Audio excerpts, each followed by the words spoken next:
విద్యాభివృద్ధితోనే faction సంస్కృతికి పూర్తిగా ముగింపు పలకవచ్చని మాచర్ల ఎమ్మెల్యే జోలకంటి బ్రహ్మానందరెడ్డి పేర్కొన్నారు. అన్ని విధాలుగా వెనుకబడిన మాచర్ల నియోజకవర్గానికి కేంద్రీయ విద్యాలయం ఒక వరంగా నిలుస్తుందని అన్నారు. బుధవారం మాచర్లలో నూతనంగా ఏర్పాటు చేసిన కేంద్రీయ విద్యాలయం ప్రారంభోత్సవ కార్యక్రమంలో పాల్గొన్న ఆయన మాట్లాడుతూ ఆ విద్య కారణంగానే ఈ ప్రాంతం ఆర్థికంగా వెనుకబడిందని చెప్పారు.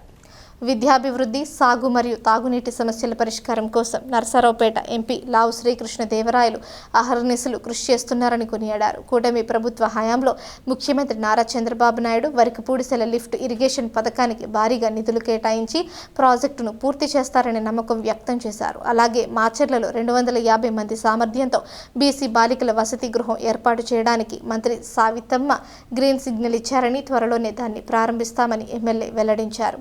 ఈ కార్యక్రమంలో ఎంపీ లావు శ్రీకృష్ణదేవరాయలు, జిల్లా అధికారులు, కూటమి పార్టీల నాయకులు, కార్యకర్తలు మరియు ప్రజలు పెద్ద సంఖ్యలో పాల్గొన్నారు.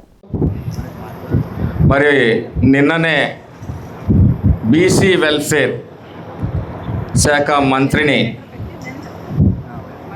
సబితమ్మ, అంటే మేము పిలుచుకునే పేరు సబిత గారు, మేము సబితక్క సబితమ్మ అని పిలుచుకుంటాం. మరి ఆమె ఫోన్ చేసి, అన్న మీకు 240 మంది విద్యార్థులకి అవకాశం ఉండే విధంగా బీసీ గర్ల్స్ హాస్టల్ని స్కూల్ని శాంక్షన్ చేస్తున్నామని చెప్పేసి చెప్పటం మరి చాలా ఆనందం. ఈ సభాముఖంగా మా సవితక్కకు కూడా ధన్యవాదాలు తెలియజేసుకుంటున్నాను. ఎప్పుడు అడిగాను, అక్క మాకు ఏం చేస్తావు నువ్వు అని, అవకాశం వచ్చినప్పుడు చేస్తానన్నాన్ని మాట నిలబెట్టుకున్న మా సవితక్కకి ధన్యవాదాలు. ఎక్కడ ఆర్థిక వెనుకబాటుతనం ఉంటుందో అక్కడ అవిద్య ఉంటుంది. ఎక్కడ ఈ రెండు ఉంటావో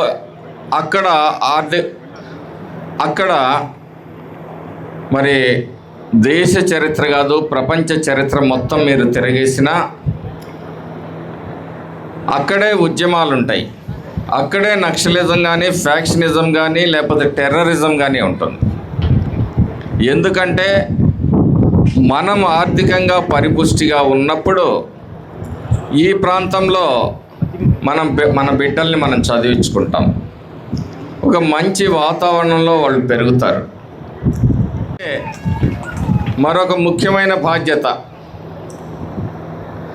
దశాబ్దాల కళ వరికపూడిసెల. ఈ మాట మనం అనుకోబట్టి కూడా దశాబ్దాలు గడిచిపోయినాయి. ఈరోజు ముఖ్యమంత్రి గారి సహకారంతో మన పార్లమెంటు సభ్యుల మరి ఆలోచనతోటి వరికపూడిసెల ప్రాజెక్టు పట్టాలు ఎక్కబోతూ ఉంది. ఈ 3 ముఖ్యమైన విషయాల మీద మనం ఫోకస్ చేసాం. 2 విజయవంతంగా పూర్తి చేసుకుంటున్నాం.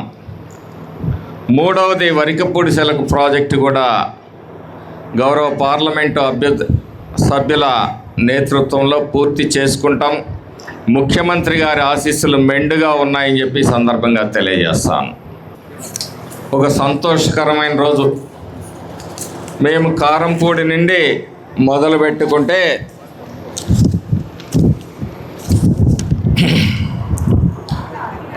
కారంపూడిలో tribal welfare hostel, class rooms 6 కోట్ల రూపాయలతో కట్టి మరి పూర్తి చేసుకున్నాం. ఈ సందర్భంగా గుమ్మడి సంధ్యారాణి గారికి కృతజ్ఞతలు తెలియజేసుకుంటా ఉన్నాను. అలాగే కేజీబీవీ కారంపూడిలో 1.55 కోట్లతోటి దానికి కూడా ఈరోజు ప్రారంభోత్సవం చేసుకున్నాం. అలాగే దుర్గిలో మరి మరొక కేజీబీవీ 1.55 కోట్లతోటి మరి దాన్ని ప్రారంభించుకున్నాం. ఈరోజు ఇక్కడ కేంద్రీయ విద్యాలయాన్ని ప్రారంభిస్తున్నాం. మనం ఎంత విద్యకు ప్రాధాన్యం ఇస్తూ ఎంత తొందరగా మరి చదువుకునే బిడ్డలకి అవకాశం ఇస్తున్నామో ఈరోజు మన పర్యటన ప్రజలకి తెలియజేస్తుంది.